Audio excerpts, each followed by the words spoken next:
Quand on pense à l'industrie, on imagine souvent des usines immenses, des machines complexes et une consommation d'énergie énorme. Mais ce qu'on sait moins, c'est qu'au cœur de cette machine se cache une force incroyable, capable de tout changer sans même ralentir la production. Cette force, c'est l'efficacité énergétique. Alors, on va explorer ensemble les leviers qui permettent de l'activer. Pour bien comprendre l'enjeu, il faut un chiffre, plus d'un tiers. C'est la part de l'énergie mondiale consommée par l'industrie. Oui, plus de 33%, c'est un chiffre absolument colossal qui montre bien que c'est un défi immense, mais aussi et surtout une opportunité extraordinaire. Et la bonne nouvelle, c'est que les solutions existent déjà. Elles sont concrètes, elles sont éprouvées. On voit bien ici sur ce schéma qu'il y a toute une palette d'actions possibles. On peut optimiser les procédés, récupérer la chaleur qui sinon serait perdue, utiliser des technologies plus performantes. Bref, on a vraiment les cartes en main pour agir efficacement. Voici le parcours que je vous propose. On va d'abord poser le décor avec le défi énergétique global. Ensuite, on ira voir où se cache ce fameux gisement d'économie. On verra que tout commence par la gestion avant de s'attaquer au système clé. Puis on montera en puissance avec les meilleures technologies pour finir par comprendre en quoi tout ça fait de l'efficacité un véritable atout pour la compétitivité.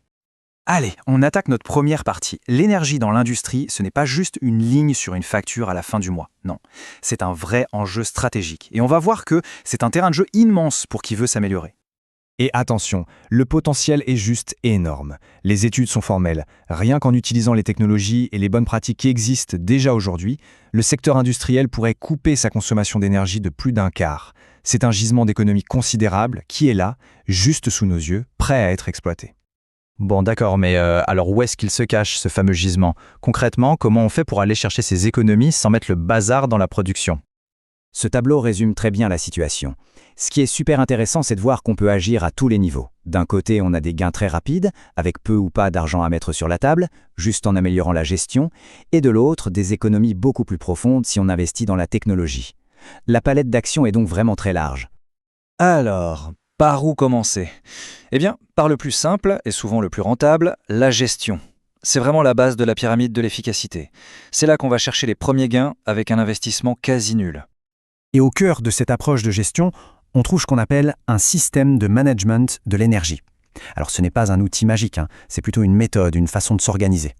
La norme ISO 51, par exemple, c'est exactement ça. C'est une démarche qui permet de structurer les efforts et de créer une vraie culture de l'amélioration continue dans l'entreprise. Et ce qui est fou, ce sont les résultats. Une entreprise peut réduire sa facture d'énergie de 5 à 15% dès la première année. Et souvent sans dépenser un seul euro, juste en changeant les habitudes et les process. À terme, on peut même aller chercher jusqu'à 20% d'économie. Et ça nous amène à un concept clé, la bonne tenue opérationnelle. En fait, c'est juste du bon sens. On éteint les machines qui ne tournent pas, on répare les fuites, on optimise les réglages. Des gestes tout simples, mais qui, mis bout à bout, peuvent représenter jusqu'à la moitié du potentiel total d'économie d'une usine.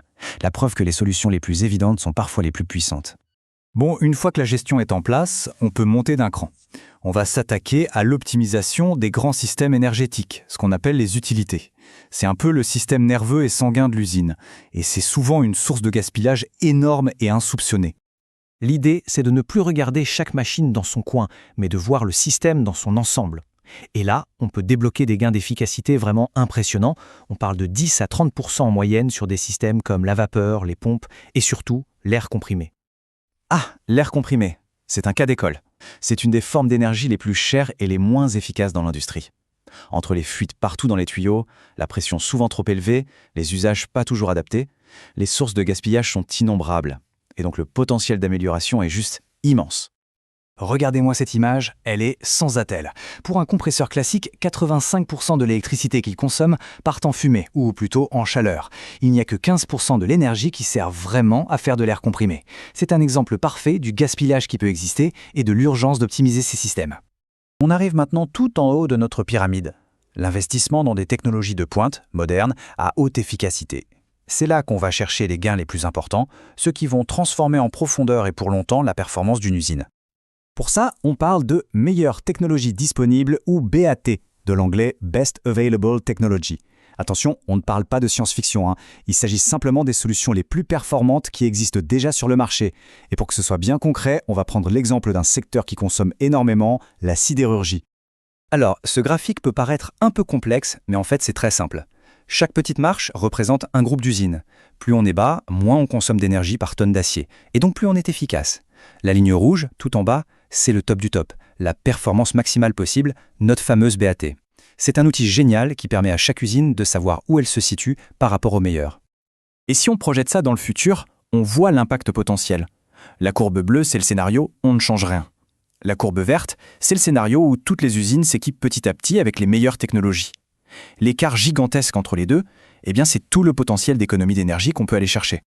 Et le résultat de cette étude, le chiffre à retenir, c'est celui-là, près de 28%. Si tout le secteur de la sidérurgie adoptait ces technologies, on pourrait économiser quasiment un tiers de l'énergie de chaque année par rapport à si on ne faisait rien. C'est la preuve, s'il en fallait une, de la puissance de la modernisation technologique. Arrivons à la conclusion. On a vu qu'on pouvait agir à tous les niveaux.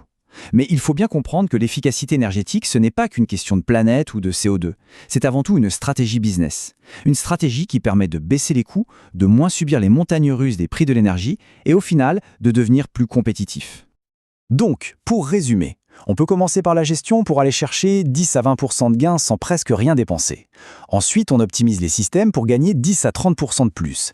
Et enfin, on modernise la technologie pour dépasser les 25% d'économie.